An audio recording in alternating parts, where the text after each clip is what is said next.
যোনখিনি মানে ready to ৱেৰত order আছিলে সেইবোৰ চিলাই মেলি আনিলোঁ। কাপোৰযোৰ পুনেলৈ যাব বা এগৰাকী অৰ্ডাৰ দিছে আৰু তেওঁক এই জেগাতে বহুত বহুত ধন্যবাদ দিছোঁ, ইমান দূৰৰ পৰা যে অৰ্ডাৰ আহিছে। নমস্কাৰ, সকলোকে স্বাগতম জনাইছোঁ নতুন এটি ভিডিঅ'লৈ। আজি ঘৰৰ পৰা ভিডিঅ'টি ষ্টাৰ্ট কৰিছোঁ, যিহেতু বিহুত আহিছিলোঁ মই ঘৰলৈ আৰু বহুত কাপোৰ অৰ্ডাৰ আছিলে আৰু কাপোৰ ডাঙৰ মানুহৰ কাপোৰ বনাব পৰা নাছিলোঁ, যিহেতু অকণমান বেমাৰত পৰিছিলোঁ আৰু সৰু কাপোৰবোৰ বনাই আছিলোঁ, আপোনালোকে দেখিছিলেই। আৰু এইফালে মই কাপোৰবোৰসমূহ লৈ লৈছোঁ। আজি বহুতখিনি অৰ্ডাৰ আছে আৰু এনেকৈ লিষ্ট এখন বনাই লৈছোঁ, যিহেতু বহুতখিনি কাপোৰ অৰ্ডাৰ আছে, খেলি মেলি হ'ব, সেইটো কাৰণে কোনটো ডিজাইন কোনযোৰ কাপোৰত কি কালাৰ কৰিম এনেকৈ ভাগ কৰি লৈছোঁ, তেতিয়া কৰিবলৈ একেবাৰে সহজ হয়। আৰু এইফালে গোটেই এনেকৈ পাৰি ল'লোঁ কাপোৰখিনি। আৰু অকণমান আমাৰ পৰিৱেশটো দেখুৱাই দিছোঁ দেই, যিহেতু বহুদিনৰ মূৰত আহিছোঁ আৰু ঘৰত কাপোৰ কৰিছোঁ, সেইকাৰণে অকণমান আগতে আপোনালোকক দেখুৱাই থাকোঁ, সেইকাৰণে এইবাৰো অকণমান দেখুৱাই দিছোঁ। আৰু এইফালে সকলোবোৰ পাৰি মেলি ল'লোঁ। আৰু প্ৰথমতে এইফালে আকৌ মই কপৌ ফুলৰ ডিজাইনটোৰে আৰম্ভ কৰিলোঁ, পিংক কালাৰৰ, ৰাণী পিংক কালাৰৰ কাপোৰ এযোৰত, যিহেতু অৰ্ডাৰ আছিলে। আৰু খুব ধুনীয়া হয় কপৌ ফুলৰ ডিজাইনটো, আপোনালোকে চাব পাৰে আৰু যদিহে লাগে আপোনালোকে ল'বও পাৰিব। আপোনালোকে চিলেক্ট কৰি ল'ব পৰাকৈ সকলোবোৰ কাপোৰৰ ডিজাইন আপোনালোকক দেখুৱাই দিম। আগতে দেখুৱাই থকা ডিজাইনো আছে আৰু কিছুমান নতুনো মেবি থাকিব পাৰে, সকলোবোৰ আপোনালোকক দেখুৱাই দিম। আৰু এইফালে চাদৰখনো কমপ্লিট হৈ গ'ল, এয়া চাওকচোন, পিংক কালাৰত চিলভাৰ দি পেলাই কৰিছোঁ। আকৌ এইফালে বেঙুনীয়া ৰঙৰ চাদৰ এখনো হৈ গ'ল, আকৌ ইফালে ছেম ডিজাইন আৰু পিংক কালাৰৰ কাপোৰ এযোৰ চাদৰখন হৈ গ'ল। আকৌ এইফালে ৱাইন কালাৰত চিলভাৰ দি পেলাই হৈ গ'ল। সকলোবোৰ আপোনালোকক কৰাবোৰ নেদেখাওঁ, যিহেতু কিমানো দেখুৱাওঁ আপোনালোকেও জানেই কৰিবলৈ, সেইটো কাৰণে অকল ডিজাইনবোৰ দেখুৱাইছোঁ। আৰু এইফালে হোৱাইট কালাৰত গ্ৰীণ দি আৰু এইফালে চকলেট কালাৰটো মই নিজে প্ৰস্তুত কৰি লৈছিলোঁ আৰু আপোনালোকক দেখুৱাইছোঁৱেই। এয়া চাওকচোন কেনেকুৱা লাগিছে বাৰু, এইটো ডিজাইনটো নতুন হয়, এই ডিজাইনটো দি কৰিছোঁ এযোৰ। আৰু আপোনালোকে চাব পাৰিব, কালাৰ মিক্সিঙৰ ভিডিঅ'বোৰত দেখুওৱা আছে সকলোবোৰ কালাৰ, কি কালাৰ মিক্স কৰিলে কেনেকুৱা কালাৰ উৎপন্ন হয়, সকলোবোৰ দেখুৱাই দিয়া আছে, আপোনালোকে চাব পাৰিব। আৰু এইফালে আকৌ বুটা লতা দি পেলাই এযোৰ খুব মৰম লগা লাইট য়েল্ল' কালাৰৰ কাপোৰ এযোৰ হৈ গ'ল।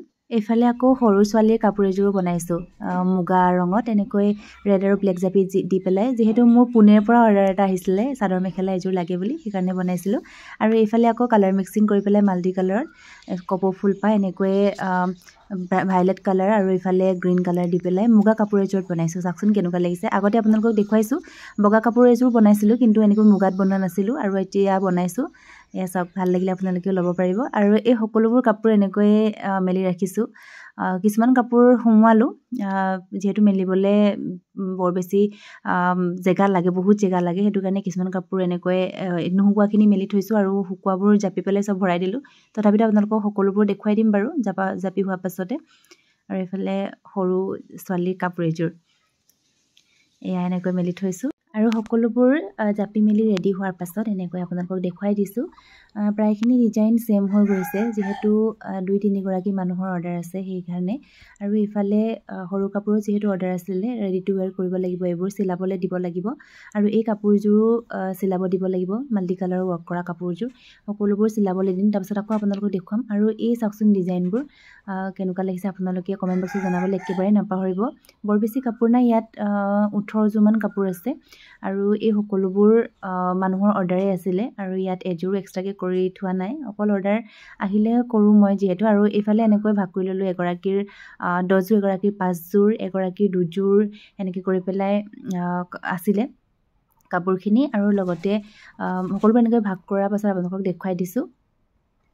এই সকলোবোৰ এতিয়া পেকিং কৰিম, পেকিং কৰাৰ পাছত সকলোবোৰ দিয়াৰ ব্যৱস্থা কৰিম। এইফালে আকৌ এইখিনি যোনখিনি মানে ৰেডি টু ৱেৰত অৰ্ডাৰ আছিলে সেইবোৰ চিলাই মেলি আনিলোঁ।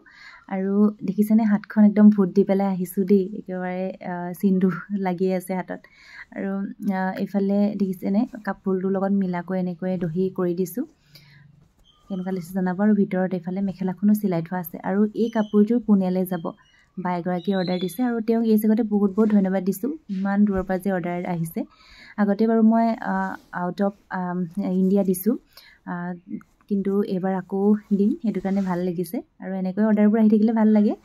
আৰু আজি ভিডিঅ'টো ইয়াতে সমাপ্ত কৰিম বুলি ভাবিছোঁ। সকলোকে ধন্যবাদ জনাইছোঁ।